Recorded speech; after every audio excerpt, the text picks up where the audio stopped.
so now we're gonna talk about negative points and advantage. So negative points, you're gonna have like some of the different penalties you can have, and they can accumulate as well. So let's say one of the guys getting an illegal grip, which is grabbing inside the sleeve or the pant or whatever. You know, so could it be like, you know, even a ground standing, whatever the case is. But since he's doing this, the ref is pretty much the first warning. The ref just come here, like, you know, like, that means like, what's your grip? So this is something that you should know anyways.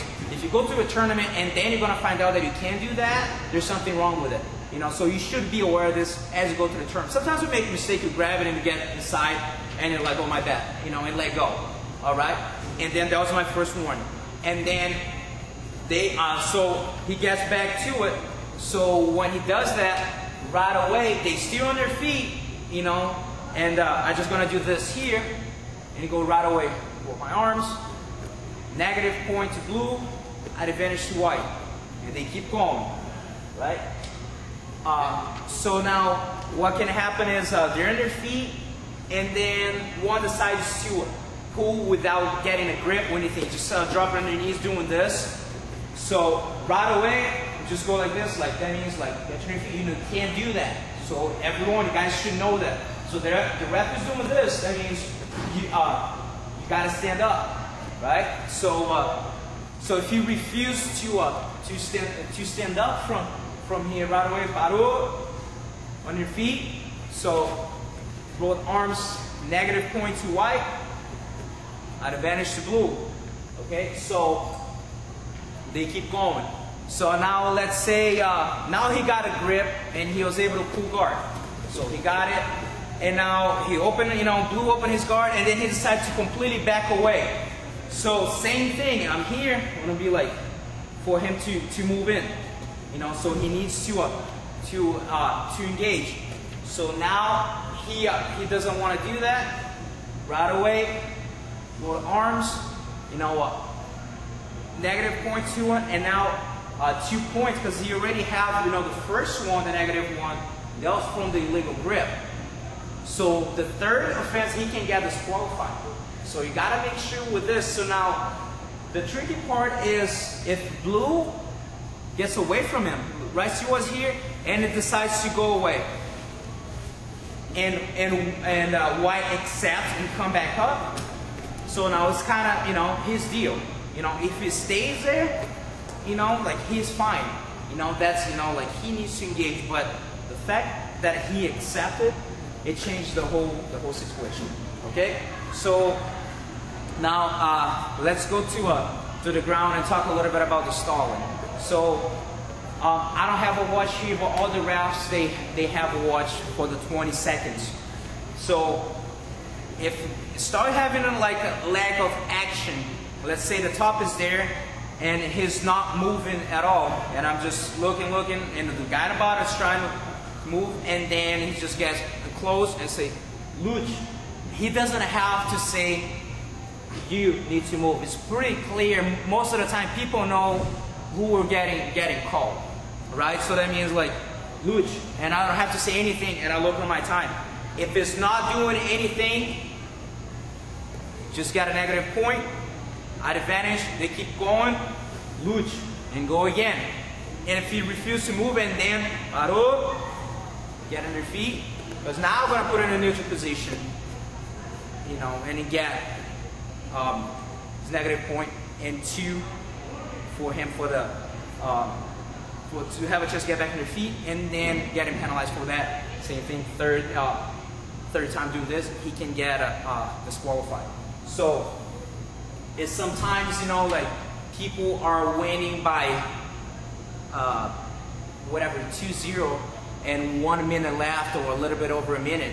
There's a chance he can get, you know, like even to the point to get disqualified.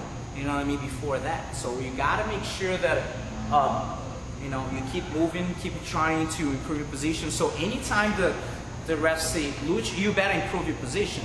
Because as soon as you start moving, and then the clock stops. I mean, you try to move, this and that, and then as soon as you notice that, you know, you stop working, luge, and he doesn't have to say anything, and And if the guy asking about it, is it for me?